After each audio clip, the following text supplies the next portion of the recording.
हम आज की प्रेजेंटेशन शुरू करेंगे तिलावत कुरान पाक से। औज़ु बिल्लाहि मिनश शैतानिर रजीम, बिस्मिल्लाहिर रहमानिर रहीम।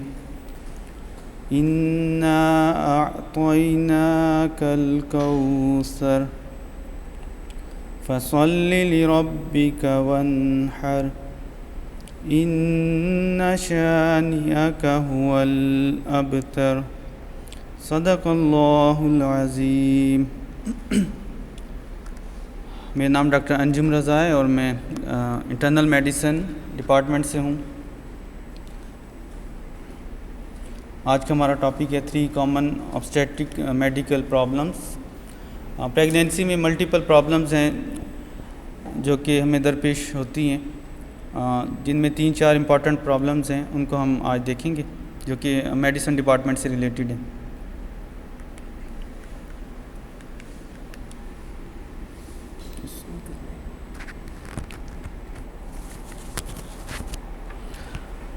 The objectives of our presentation today: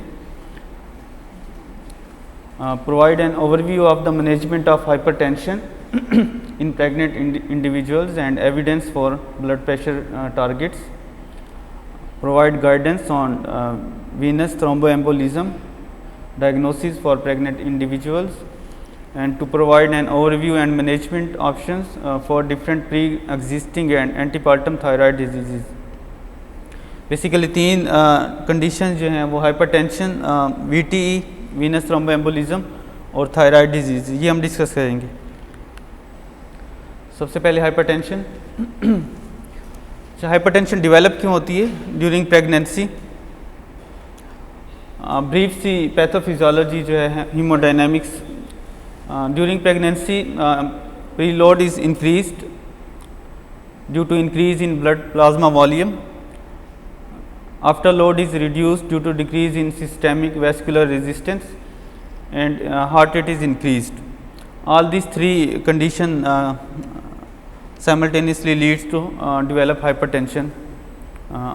Overall क्या होता है? Increase in cardiac output.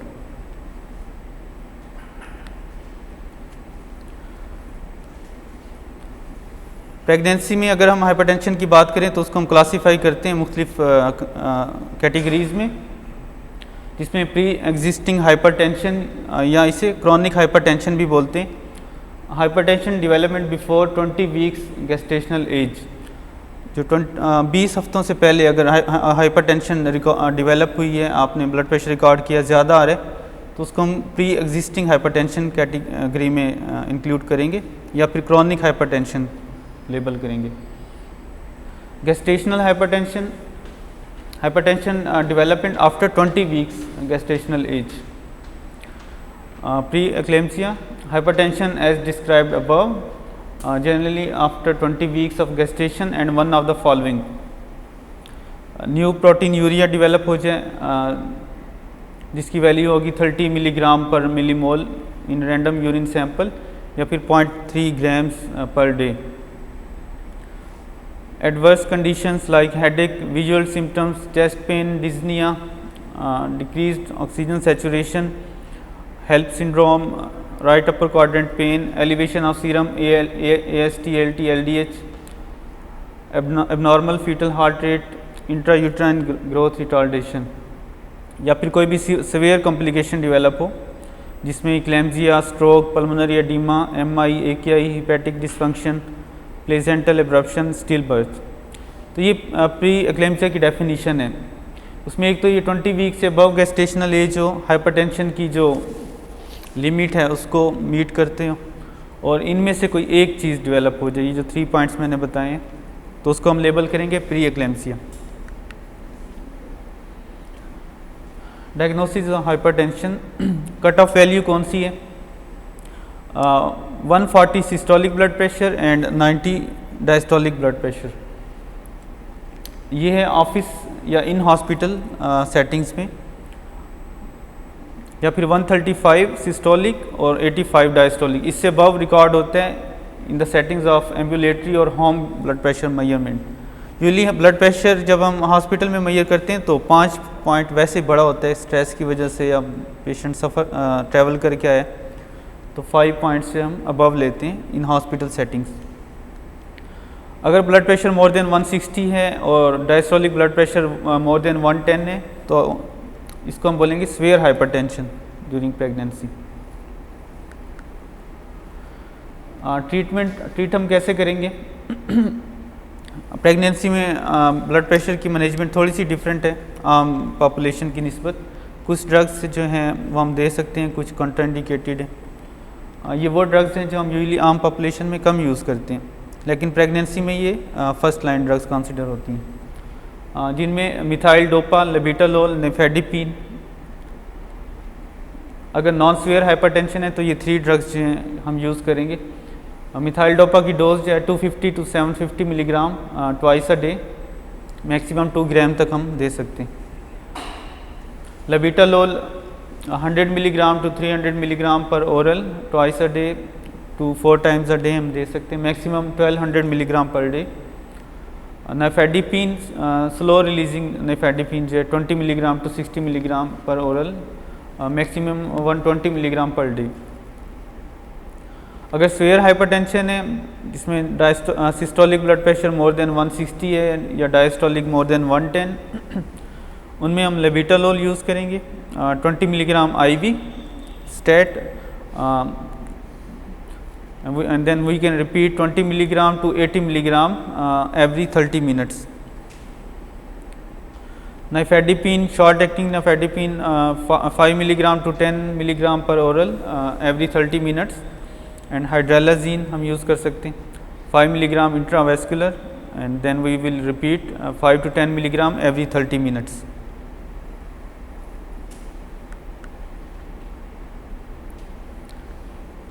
ये एल्गोरिदम है ब्लड प्रेशर मैनेजमेंट का। ये वही पुरानी ड्रग्स को ग्राफ की शक्ल में मैंने बताया।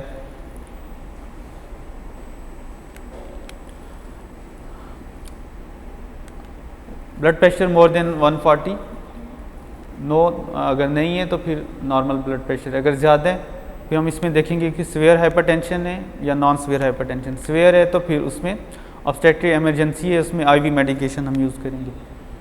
अगर सीवियर हाइपरटेंशन नहीं है, नॉन सीवियर है, तो उसमें start single anti hypertensive drug therapy, जो पिछले स्लाइड में मैंने बताई थी, मिथाइल डोपा है, लेबिटालोल है, निफेडिपिन है, उनमें से कोई एक ड्रग शुरू करेंगे। हमारा टारगेट क्या होगा ब्लड प्रेशर का? डायस्टोलिक ब्लड प्रेशर को 85 तक लेके आने। इसके अलावा maternal, placental and fetal assessments हम करेंगे पीरियडिकली, और regular assessment of blood pressure. If blood pressure is still more than 85 millimeter of mercury, then continue maternal placental fetal assessment. अगर 85 से ज़्यादा रिकॉर्ड होते हैं after single anti hypertensive drug therapy, then increase anti hypertensive dose और start second anti hypertensive drug. ये जो drugs थी methyl dopa, लेबिटालोल, इनमें से पहले एक शुरू करेंगे। अगर उससे कंट्रोल नहीं हो रहा तो हम इस डोज बढ़ा सकते हैं या फिर इनमें से कोई और ऐड कर सकते हैं। टारगेट हमारा क्या होगा प्रेगनेंसी में ब्लड प्रेशर को मैनेज करने का? Diastolic blood pressure target will be to keep diastolic blood pressure less than 85 and to keep systolic blood pressure 130 to 140। ये 2 स्टडीज़ थी जो कि हाइपरटेंशन मैनेजमेंट ड्यूरिंग प्रेगनेंसी इनसे रिलेटेड हुई। The control of hypertension in pregnancy trial, CHIPS trial इसको बोलते हैं, 2015 में हुआ था, and it showed no significant difference in primary outcome for less tight blood pressure control, जिसमें diastolic blood pressure less then 100 तक था, वाज इज टाइट कंट्रोल जिसमें डायस्टोलिक ब्लड प्रेशर को 85 तक कंट्रोल रखा गया था। Tight control had reduced incidence of episodes of severe hypertension. इसमें कि बहुत ज़्यादा टाइट कंट्रोल करें या लेस टाइट कंट्रोल, उसमें जो प्राइमरी आउटकम है उस पर कोई फ़र्क नहीं पड़ रहा, लेकिन टाइट कंट्रोल के साथ क्या होता है कि एपिसोड ऑफ सीवियर हाइपरटेंशन जो हैं वो कम हो जाती हैं। Second study was done chronic hypertension and pregnancy trial, chap trial बोलते हैं, 2022 में हुआ, and it shows blood pressure target of less than 140/90 was associated with improved pregnancy outcomes compared to only treating severe hypertension. अब कुछ patient में हम just swear hypertension को treat करते हैं कि 160 से अबव चला गया तो फिर उसको ट्रीट कर लिया, 140 150 उसका रूटीन में चल रहा है, वो मेडिसिन नहीं ले रही, तो उससे रिलेटेड जो स्टडी थी उसमें ये देखा गया कि improved pregnancy outcomes compare to only treating severe hypertension. Postpartum hypertension associated with pregnancy occurs postpartum in 25% of pregnant individuals. Postpartum preeclampsia can occur in about 5% of patients with preeclampsia. जिन patient को during pregnancy preeclampsia हुआ था तो 5% patients में, उन्हीं patient में chance है कि दोबारा से प्रीक्लेम्सिया डेवलप हो postpartum. High threshold for monitoring postpartum in high risk patient population. जिनका ब्लड प्रेशर ज़्यादा रहा है ड्यूरिंग प्रेगनेंसी तो वो हाई रिस्क कंसिडर होंगे, उनकी हमने फ्रीक्वेंट मॉनिटरिंग करनी है.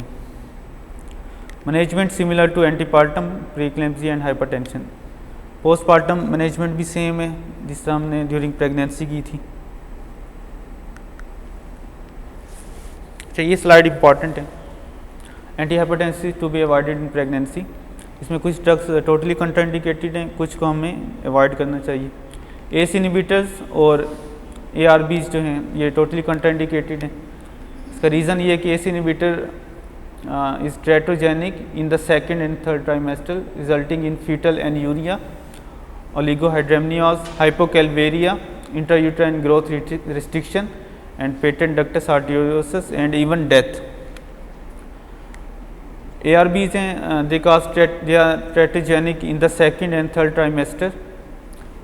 They cause fetal anuria, oligohydramnios, hypocalvaria, intrauterine growth retardation, and patent ductus arteriosus and death. They have similar potential adverse effects, so they are contraindicated. Diuretics contraindicated नहीं है, लेकिन we should avoid them because they develop maternal hypovolemia, fetal hypoglycemia, thrombocytopenia, hyponatremia and hypokalemia. Beta blockers other than labetalol. Labetalol हमारी drug of choice थी, लेकिन other beta blockers जो हैं उनको हमें अवॉइड करना होगा due to fetal bradycardia, intrauterine growth restriction. ख़ासतौर पर एटिनोलोल जो है ये कॉज करती है ग्रोथ रिटार्डेशन. इसके अलावा कैल्शियम चैनल एंटागोनिस्ट हैं अदर देन नाइफेडिपिन एंड डिल्टियाजिम. नाइफेडिपिन डिल्टियाजिम हम यूज़ कर सकते हैं. इसके अलावा बाकी जो कैल्शियम चैनल ब्लॉकर्स हैं उन्हें हमें अवॉइड करने because they cause maternal hypotension and fetal hypoxia.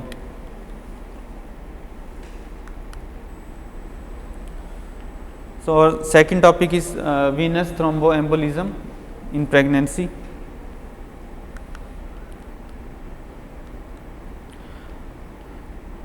There is difficulty to diagnose due to overlap in pregnancy related changes and clinical signs of VT. Because VT like DVT उसके symptom तकरीबन एक जैसे होते हैं जैसे कि pregnancy में usually oedema हो जाते हैं लेग्स के ऊपर, शाइनी स्किन होती है, तो हम डिफ्रेंशिएट यूजली नहीं कर पाते कि ये VT डेवलप हो रही है या ये प्रेगनेंसी रिलेटेड स्वेलिंग है. Epidemiology 1 to 2 cases per 1000 deliveries, peripartum 4 to 10 fold high risk, and 6 week postpartum 15 to 35 fold high risk as compared to normal population. It is a leading cause of maternal morbidity and mortality. More than 90% who undergo investigation will not have VT. ये first line और जो last line है ये connected है क्योंकि pregnancy के दौरान जो स्वेलिंग डेवलप होती है लेग्स के ऊपर तो हम समझते ही हैं कि VT डेवलप हो रही है, DVT डेवलप हो रही है, लेकिन मोर देन 90% जिनको हम इन्वेस्टिगेट करते हैं वो VT नहीं होता. DVT when to suspect. अच्छा, VT में दो चीज़ें हैं, DVT एंड पल्मोनरी एम्बोलिज्म, तो हम दोनों को अलग-अलग जो है डिस्कस करेंगे. सबसे पहले deep vein thrombosis 80% in left leg, 64% in iliofemoral vein, and 17% isolated iliac vein. Proximal thigh, flank, buttocks have more than distal symptoms, calf symptoms. Usually देखा गया है कि लेफ्ट लेग में ज़्यादा डेवलप होती है और प्रॉक्सिमल अबव नी जो है ज़्यादा चांसेस हैं डेवलप होने के. How to investigate compression ultrasound, request proximal veins. If there are negative results, then repeat compression ultrasound at day 3 and 7, or we can do MR venography if available. अच्छा, जो DVT है आम population में उसको diagnose करने का algorithm थोड़ा different है प्रेग्नेंट वीमेंस में, वो हम अभी डिस्कस करेंगे. ये एल्गोरिदम है. If we suspect DVT in pregnancy, then complete leg compression ultrasound including Doppler examination of iliofemoral region.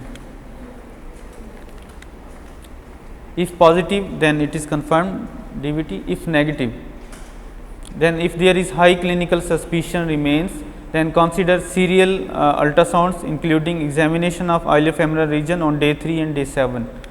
And if there is limited view, then same repeat ultrasound on day 3 and day 7.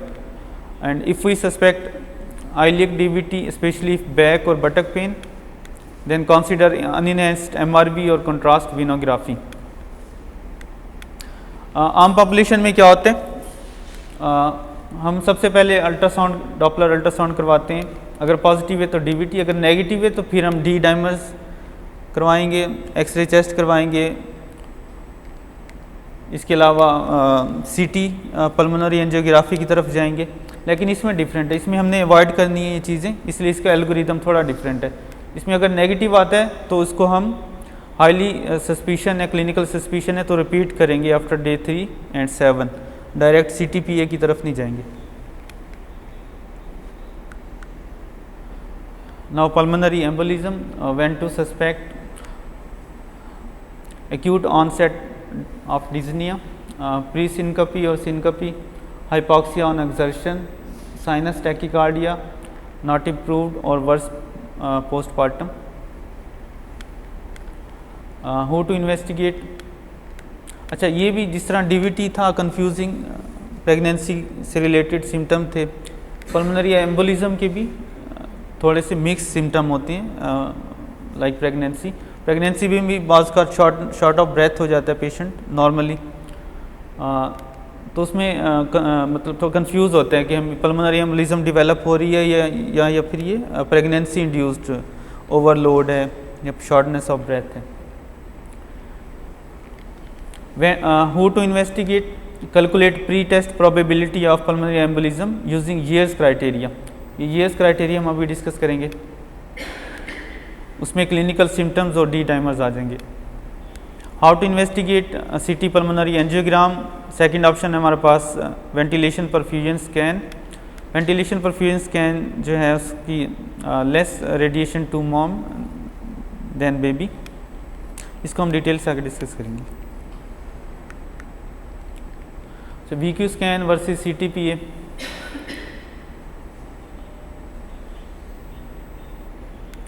The choice between these two diagnostic tests depend on local availability and the diagnostic protocol approved by the individual centers.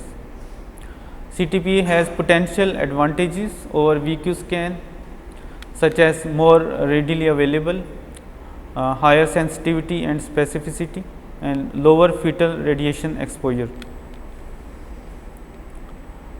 With both techniques, the doses used are well below accepted threshold for teratogenicity, fetal death and fetal growth retardation. The main concern for the fetus is a minimal increased risk of childhood cancer. While CTP is associated with a low risk of radiation to the fetus, the maternal breast tissue receives a relatively high radiation dose, resulting in an increased risk of breast cancer. The estimated radiation dose of CTP is 20 to 100 times higher than for the VQ scan.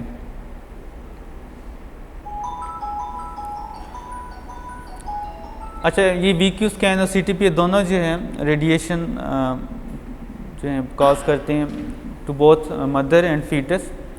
लेकिन CTPE की ख़ास बात ये कि इसकी sensitivity specificity ज़्यादा है और इसकी जो है रेडिएशन टू फीटस वो कम है। CTPE का जो साइड इफ़ेक्ट है वो क्या है कि मदर को जो है रेडिएशन ज़्यादा नुकसान देंगी to cause the breast cancer. Foetus को इसकी रेडिएशन ज़्यादा नुकसान नहीं देती as compare to VQ scan. A radiation dose of 10 milligray to the breast of a pregnant woman increases the risk of developing breast cancer by 13.6%.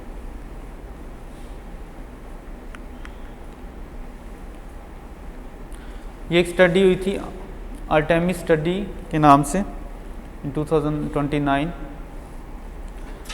and it showed pregnancy adopted years algorithm for diagnosis of suspected pulmonary embolism. तो पहले क्या होता था, pulmonary embolism को diagnose करने के लिए वो वेल्स क्राइटेरिया या जो प्रीवियस एल्गोरिदम्स उसको फॉलो करते थे। उसका नुकसान ये था कि तकरीबन हर पेशेंट का CTPA या VQ स्कैन करवाना पड़ता था। तो इन्होंने years pregnancy adopted years algorithm use किया और उसका कंक्लूजन क्या था, pulmonary embolism was safely ruled out by the pregnancy adopted years diagnostic algorithm across all trimesters of pregnancy. CTPA was avoided in 32 to 65% of patients। तो इस study का main मकसद यही था कि हम CTPA को अवॉइड कर सकते हैं और कितना अवॉइड कर सकते हैं कि हमारी डायग्नोसिस भी मुतासिर ना हो और हम CTPA को भी मैक्सिमम अवॉइड कर सकें। तो ये जो स्टडी थी इसने शो किया कि अप टू 65% पेशेंट में हमने अवॉइड किया था CTPA। ये वो एल्गोरिदम है जिसको उन्होंने यूज़ किया था। If we suspect pulmonary embolism in pregnant patient then we use presence of years criteria which include signs of DVT, hemoptysis, pulmonary embolism is most likely diagnosis. ये तीन चीज़ें, DVT की अगर साइंस आ रहे हैं या फिर हेमोप्टिसिस डेवलप हुई है या फिर फिजिशियन समझते हैं कि पल्मोनरी एम्बोलिज्म जो है इसकी लाइकली डायग्नोसिस है, तो फिर हम क्या करेंगे। अगर DVT की साइंस आ रही हैं तो फिर अल्ट्रासाउंड ऑफ अफेक्टेड लेग करवाएंगे। अगर DVT नज़र आ जाती है तो उसको ट्रीट करेंगे। अगर DVT नज़र नहीं आती या फिर हेमोप्टिसिस है या मोस्ट लाइकली पल्मोनरी एम्बोलिज्म हम सस्पेक्ट करें तो फिर हम D डाइमर्स ऑर्डर करेंगे सबसे पहले। If there is 0 years criteria, 0 years criteria का मतलब ये है कि तीनों चीज़ें नहीं है उसमें, साइंस और DVT नहीं है, हेमोप्टिसिस नहीं है, pulmonary embolism most likely diagnosis नहीं है हमारा, तो फिर D डाइमर्स अगर लेस देन 1000 है तो वो रूल आउट हो जाएगी पल्मोनरी एम्बोलिज्म। अगर D डाइमर्स मोर देन 1000 है तो फिर हम CTPA की तरफ जाएंगे। अगर ईयर्स क्राइटेरिया में कोई एक पॉइंट आ जाता है इनमें से, DVT कन्फर्म हो जाती है, हेमोप्टिसिस है या पल्मोनरी एम्बोलिज्म हमारा लाइकली डायग्नोसिस है, फिर हम D डाइमर्स करवाएंगे। अगर D डाइमर्स लेस देन 500 हैं तो रूल आउट हो जाएगा पल्मोनरी एम्बोलिज्म। अगर मोर देन 500 हैं तो CTPA की तरफ जाएंगे। तो इस एल्गोरिदम में हम देखते हैं कि हम डायरेक्ट CTPA की तरफ नहीं जा रहे, बहुत सी चीज़ें हम पहले देखे, हमने DVT देखा, ये सिम्टम हेमोप्टिसिस उसके सिम्टम देखे, फिर D डाइमर्स कराए, फिर CTPA की तरफ जाएंगे। तो इस तरह हम बहुत से पेशेंट में अवॉइड कर सकते हैं CTPA। Management of venous thromboembolism in pregnancy, how to treat. एक ही ऑप्शन है हमारे पास, लो मॉलिक्यूलर वेट हेपरिन और अनफ्रैक्शनेटेड हेपरिन। ड्यूरेशन क्या होगी, for at least 6 weeks after delivery or for a minimum total treatment duration of 3 months। Minimum इसका जो ड्यूरेशन है हेपरिन का वो 3 months होगा और at least for 6 weeks after delivery. Frequency क्या होगी हेपरिन की, no difference in daily versus BID doses. कुछ हेपरिन है जो हम daily doses once a day use करते हैं, कुछ ट्वाइस अ डे, तो उनमें कोई डिफरेंस नहीं है। Discuss with obstetrics regarding planned delivery. Massive pulmonary embolism अगर डेवलप हो जाए तो massive P is a medical emergency date can present with shock, refractory hypoxia and or right ventricular dysfunction। Intravenous Unfractionated heparin is the initial treatment in massive pulmonary embolism due to its rapid onset of action, and because it can be more easily titrated if thrombolytic therapy is administered. तो unfractionated heparin हमारा treatment of choice होगी, drug of choice in massive pulmonary embolism. The dose will be loading dose of 80 international unit पर kg followed by continuous intravenous infusion of 18 international unit per kg per hour. If the patient has undergone thrombolysis, the loading dose can be omitted and the continuous intravenous infusion of 18 international unit per kg per hour is continued. Thrombolysis like बहुत ज़्यादा massive pulmonary embolism, patient shock में है, तो फिर हम direct heparin पे नहीं जाएंगे, फिर हम थ्रोम्बोलिटिक्स जो है वो यूज़ करेंगे. थ्रोम्बोलिटिक्स के बाद जो है हम लोडिंग डोज की ज़रूरत नहीं होगी, डायरेक्ट हम कंटिन्यूस आईवी डोज पे चले जाएंगे. In case of potentially life threatening massive pulmonary embolism with haemodynamic compromise, thrombolytic therapy should be considered as anticoagulation alone will not reduce obstruction in the circulation. Role of elastic compressions. In the initial treatment of DVT, the affected leg should be elevated and graduated compression elastic stockings should be applied. Thigh high elastic compression stockings appear to prevent post-phlebitic syndrome to a greater extent than compression exerted below the knee.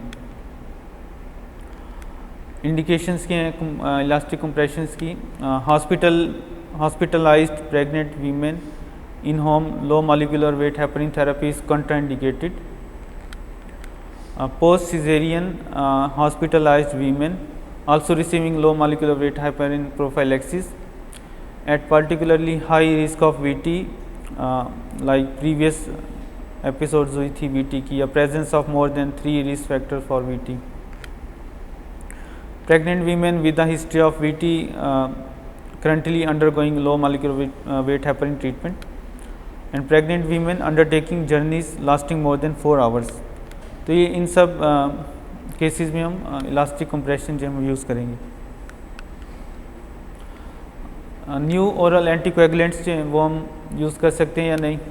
इसमें just फोंडापेरिनेक्स है, selective factor 10A inhibitor, is recommended in pregnancy as an alternative to low molecular weight heparin when heparin induced thrombocytopenia occurs or in case of allergy to heparin. बाकी सारी जो हैं new oral anticoagulants जिसमें रिवारोक्साबैन, अपिक्साबैन, डेबिगेट्रन, ये सारे contraindicated हैं because they cross placenta and have potential direct fetal effects, so they should be avoided. Anticoagulation and delivery. We must have a planned delivery. If vaginal, then requires induction, and if C-section, then requires operation date. When to hold heparin को हम hold कब करेंगे? Hold low molecular weight heparin 24 hours before. If VT was within 4 weeks of delivery, then admit for unfractionated heparin and hold 6 hours before. When to resume? 4 to 6 hours post vaginal delivery or 6 to 8 hours post C-section. Typically start prophylactic dose and up titrate to full dose in 24 hours. इसमें ये कि लो molecular weight heparin अगर हम like इनॉक्सापेरिन use करें तो 24 घंटे पहले stop करनी है. अगर हम अनफ्रैक्शनेटेड हेपरिन यूज़ करें तो उसको हम 6 घंटे पहले जो है स्टॉप कर सकते हैं. Now come to the thyroid disease. Objective of the slides will be to discuss the general principles of pre-existing thyroid disease, subclinical hypothyroidism, gestational transient thyrotoxicosis, grave disease. ये 4 कंडीशन हैं जो frequently सामने आती हैं during pregnancy. Pre-existing thyroid disease. General principles मैंने ज़्यादा detail इसमें discuss नहीं की, जस्ट जनरल प्रिंसिपल मैनेजमेंट के लिहाज से. Need more T4 when pregnant, 30 to 35% dose जो हमें बढ़ानी होती है. If patient takes T4 like thyroxine या levothyroxine ask them to double their dose on Saturday and Sunday. अगर once a day 1 tablet daily ले रहे तो हम उसे कहेंगे कि सैटरडे संडे को एक एक्स्ट्रा टैबलेट वो यूज़ करें. After delivery revert back to original dose and target TSH will be less than 2.5. तो हमने 2.5 से नीचे TSH रखने.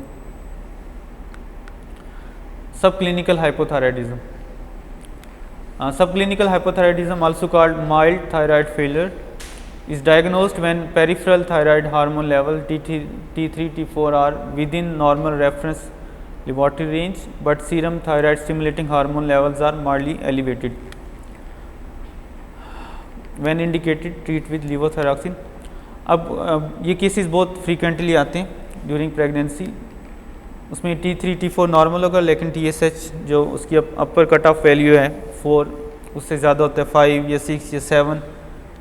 तो फिर हमें डिसाइड करना होता है कि हमने ट्रीट करना है कि नहीं करना. इसको हम बोलते हैं सब क्लिनिकल हाइपोथायराइडिज्म. इसकी जनरल प्रिंसिपल्स क्या हैं? If TSH is less than 2.5 no treatment.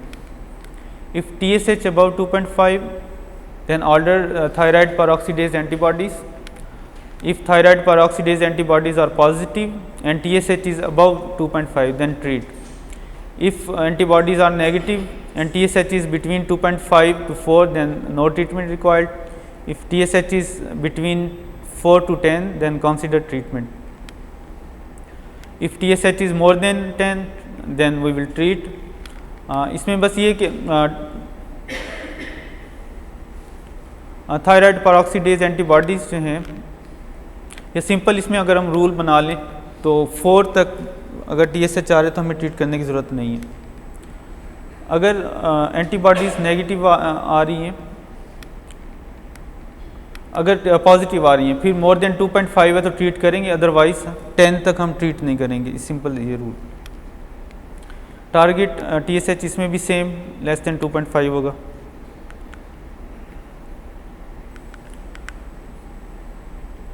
ये वही पुरानी स्लाइड को ग्राफ की शक्ल में इसमें है कि TSH मेजर करेंगे in early pregnancy more than 2.5, then measure T4 levels. If TSH level undetectable check thyroid antibody. ये हम स्लाइड इस पे वापस आएंगे, हम पहले दूसरी चीज़ें डिस्कस कर लें, फिर ये आसान हो जाएगी ज़रा. थर्ड कंडीशन जो डेवलप होती है प्रेगनेंसी में वो है gestational transient thyrotoxicosis. Gestational transient thyrotoxicosis is associated with direct stimulation of the maternal thyroid gland by human chorionic gonadotrophin. HCG जो है नॉर्मली रेज हो जाती है प्रेगनेंसी के दौरान, वो स्टिमुलेट करती है थायराइड रिसेप्टर्स को, जिससे थायराइड हार्मोन थोड़े ज़्यादा बनने लग जाते हैं. It is characterized by slightly higher thyroid hormone and lower thyroid stimulating hormone in early pregnancy and mild or no symptom. Usually symptom नहीं आते हैं, बाज़ का mild symptom आते हैं like palpitation, वो घबराहट की उसकी कंप्लेन होगी, या कहते हैं कि गर्मी बहुत लग रही है. आमतौर पे फीमेल्स आती हैं कि ड्यूरिंग प्रेगनेंसी किचन में काम करना बड़ा मुश्किल हो रहा है, तो एक रीज़न ये होता है इसका. इसको हम ट्रीट कैसे करेंगे? जनरल प्रिंसिपल्स के हैं ट्रीटमेंट के. Thyroid binding globulin and T4 activity increase and peak at 16 week gestation. HCG stimulate TSH receptors. Do not treat with anti thyroid drugs. तो इसमें हम एंटी थायराइड ड्रग्स जो है बिल्कुल यूज़ नहीं करेंगे. Consider beta blockers. अगर सिम्टम ज़्यादा हैं लाइक पैल्पिटेशंस वगैरह, तो फिर हम बीटा ब्लॉकर्स प्रोप्रानोलोल, बाइसोप्रोलोल, नेबिवोलोल वो यूज़ कर सकते हैं. Specific scenarios with increased HCG. कुछ कंडीशन ऐसी हैं जिसमें HCG बहुत ज़्यादा रेज हो जाता है प्रेगनेंसी में.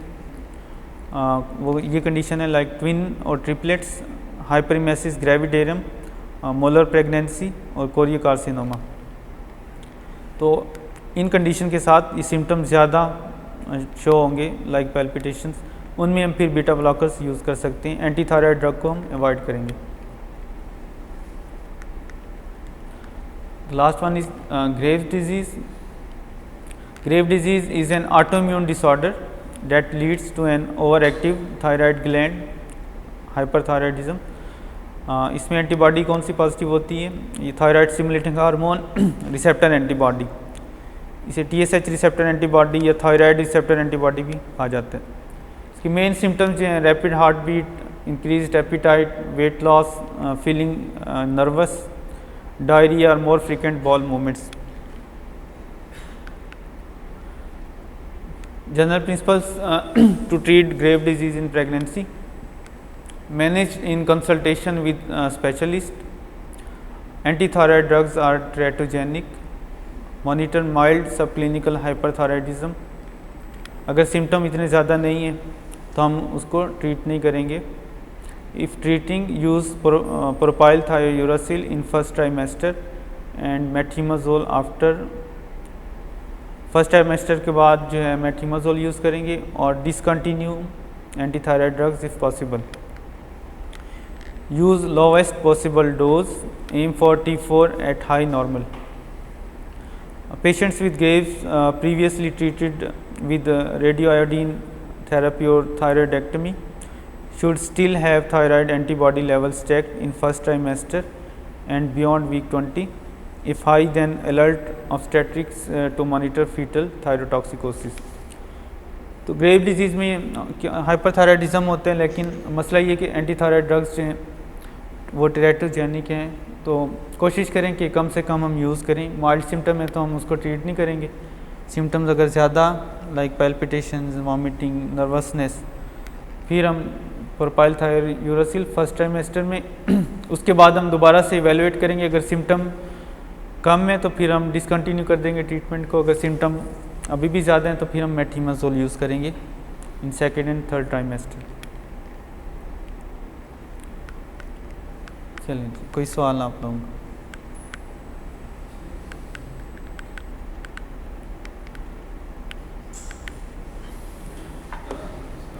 हाँ जी. हाँ, उसमें अगर हम इसकी एनाटॉमी देखें, जो हमारी वेन है, सेंट्रल वेन जो है, उसमें जो राइट है वेन, वो जब बाइफरकेशन हो रही है तो राइट वाली स्ट्रेट है तकरीबन, जो लेफ़्ट वाली है वो मोर इंक्लाइंड है. ठीक है. और दूसरा ये कि उसमें एओल्टा जो वो भी साथ ही है, तो एओल्टा की पोजीशन इस तरह से है कि उसमें वो कंप्रेस ज़्यादा करते हैं लेफ़्ट वेन को, तो वहाँ पे फिर ये क्लॉट्स बनने के चांसेस ज़्यादा हैं.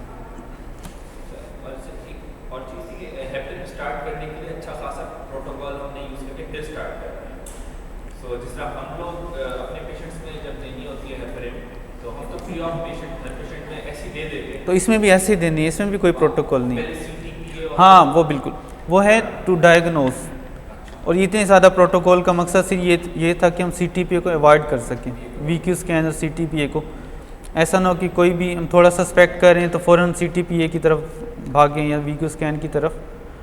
तो ये एल्गोरिदम जो ईयर्स अडॉप्टेड एल्गोरिदम था, इसमें CTPA बहुत से पेशेंट में उस स्टडी में शो किया गया था कि अप टू 65% पेशेंट में CTPA को अवॉइड किया था उन्होंने.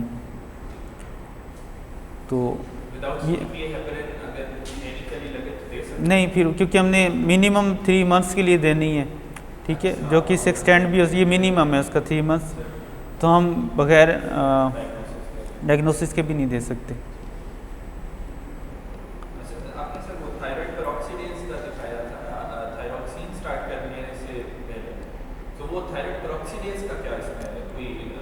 हाँ, वो मैं सस्पेक्ट करते हैं इसमें आप?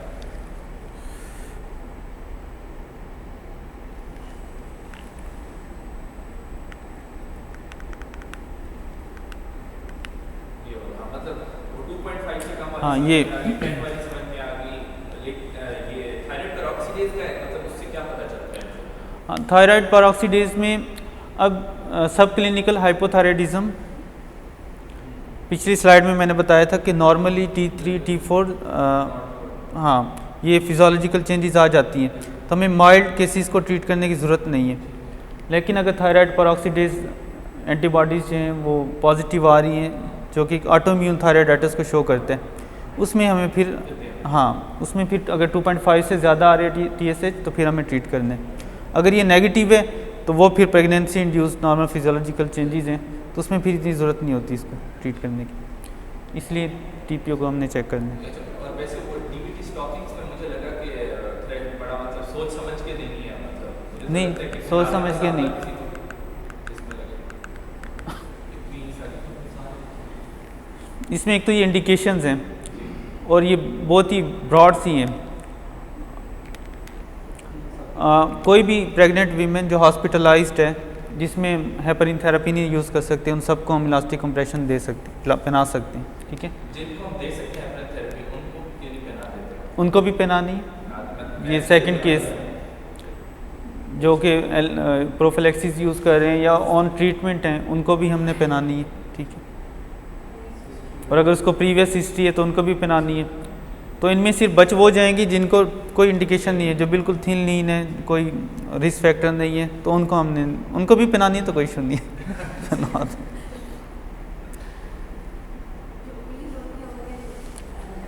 हाँ, उनमें वो जिनमें रिस्क फैक्टर हैं, ये VT के रिस्क फैक्टर, वो फिर अलहदा से स्लाइड और लंबा हो जाता। जिनको रिस्क फैक्टर हैं VT के, उनको पहनाए बिल्कुल। ये जो TSH था 2.5 का, तो हमारी लैब वैल्यू तो 4.5 तक नॉर्मल कहती है TSH। हाँ, तो is there a difference in the sampling और द लैब, और is this something that 2.5 is considered standard?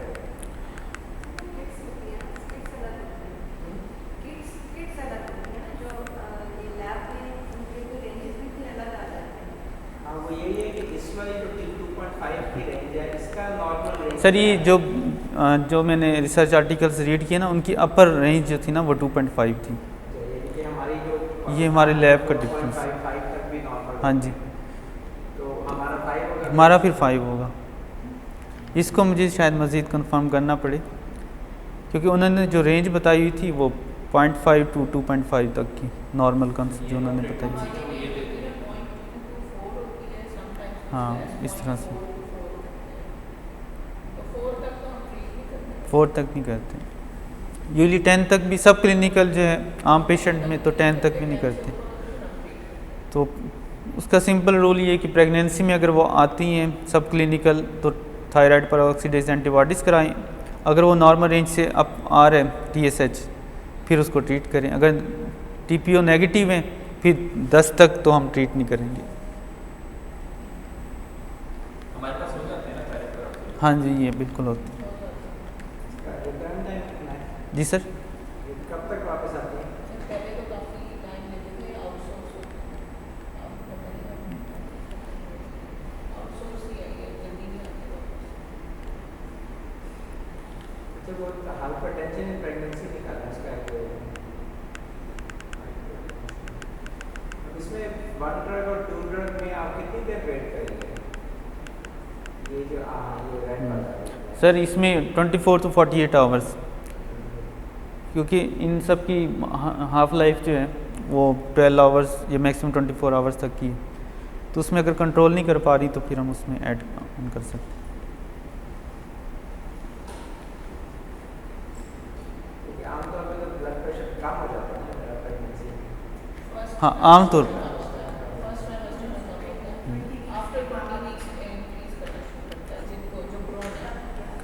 Increase करते हैं, लेकिन टिल टर्म जो है ना नॉर्मल जो एक पेशेंट का होता है तब उस नॉर्मल रेंज तक आ जाते हैं, मतलब हाई नहीं होता नॉर्मली प्रेगनेंसी में।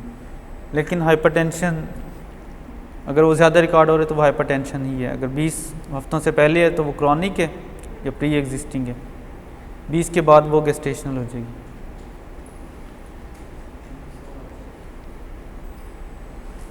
Thank you very much. Thank you for